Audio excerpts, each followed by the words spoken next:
You've trained really hard for the last hour, every set, every rep, and then you erase half the benefits with what you eat after your workout. And the worst part, most people think they're doing it right. Here's what usually happens. You show up, you're training hard, you're staying consistent, you're doing what you're supposed to do. But then a few weeks go by and you ask yourself, why am I still this sore? Why are my energy levels low? Why do I feel so run down? Most of the time, it's not a motivation problem, not an effort problem, and it's not a programming problem. It's a recovery problem. What happens after your workout is just as important, if not more, than what happens during your workout. If your recovery can't keep up with your workouts, your progress stalls quietly.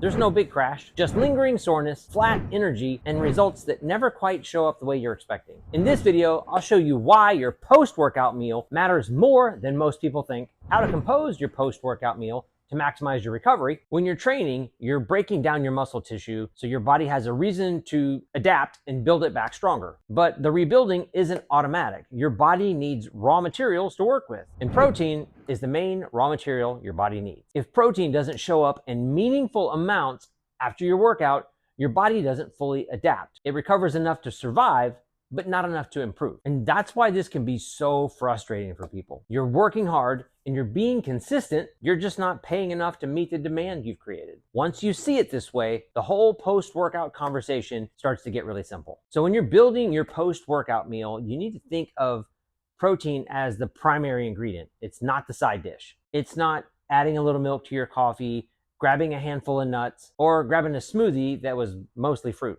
Again, protein's not the side dish, it's the main course. Remember, you've just created demand.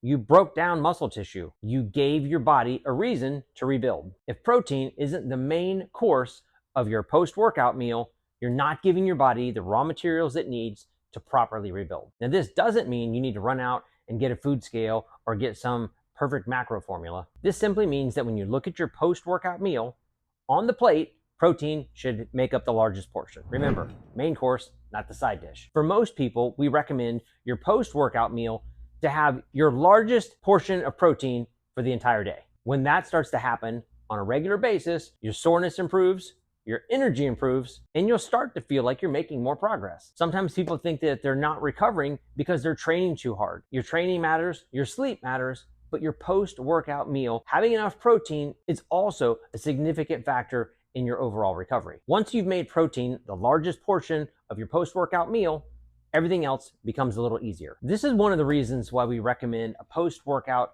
protein shake. And it's not because protein shakes are magic or that whole foods don't work. When it comes to your post-workout meal, execution matters more than perfection. Getting in a perfect meal right after your workout becomes complicated. You might be really busy. You have to get back to the office. You have a call coming up. You have to pick the kids up. Simply put, you may not have time to put together a high protein post-workout meal. And a protein shake solves that. It's fast, it's easy, and it delivers a clear, meaningful dose of protein without a lot of friction. And that's the win. It's not about replacing whole foods all day long. It's about making sure that demand is met when it matters most. For a lot of people, a protein shake is the perfect bridge. It keeps your protein intake high immediately after a workout, and then a normal whole food meal comes later. When you can remove the friction, consistency goes up. And when you're consistently getting enough protein in your post-workout meal, you're gonna feel better. Now, prioritizing protein doesn't mean that everything else disappears. Vegetables still matter. Vegetables aren't there to drive muscle repair in the way that protein does, but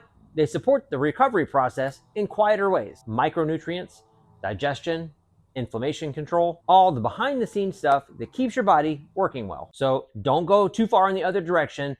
So when you hear protein first, it doesn't mean protein only. So in this instance, protein's the main course, vegetables are the side dish. So when you think about it this way, it keeps it simple and it allows you to feel better, recover better, without feeling like your nutrition is extreme or restrictive. You don't need anything extreme here. Just find the vegetables that you can consistently eat. When protein and vegetables consistently show up in your post-workout meal, you've already handled the most important part of recovery. Everything else is secondary. So here's a part where people get really twisted up. Unless you're training for really long endurance work, like half marathon or longer, you don't necessarily need a bunch of processed carbs right after lifting. Don't let your post-workout snack turn into a bunch of protein-laced candy bars and sugary drink. These things don't do much for boosting your overall recovery. And this doesn't mean that carbs are bad. It's about timing and priorities. In your post-workout meal, protein is clearly the priority. If your goal is gaining strength improving your body composition, and just feeling better on a daily basis, your post-workout meal has two priorities. Protein is the main course, vegetables are the side dish. Everything else is just optional. And here's another myth I'd like to clear up. The anabolic window isn't 37 minutes and you need to sprint to the fridge right after your workout. But it is true that your body is more receptive to protein for the next several hours. So that is a real thing. And when your protein is delayed too long after a training session, your total recovery could possibly take a hit. But not because the perfect amount of protein didn't show up within that 37-minute window.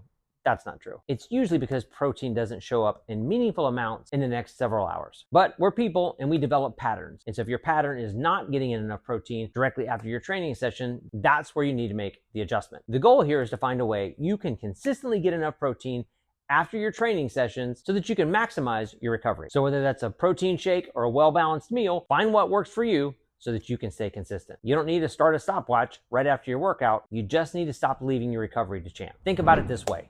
What you eat after training sets the tone for your recovery. When protein leads your post-workout meal, a few things happen automatically. 1, you're already ahead on protein for the day. 2, you're less likely to underconsume protein for the day. And 3, you're less likely to make poor decisions trying to make up ground at the end of the day. This is why people who clean up their post-workout meals often see better progress without changing anything else. Same training, same schedule, better recovery. Because your workout created the demand and now you've paid the demand off. And if you're experimenting with intermittent fasting, when you break your fast in relation to your training matters. I'll break this down in my next video, how to start intermittent fasting. Don't make this rookie mistake.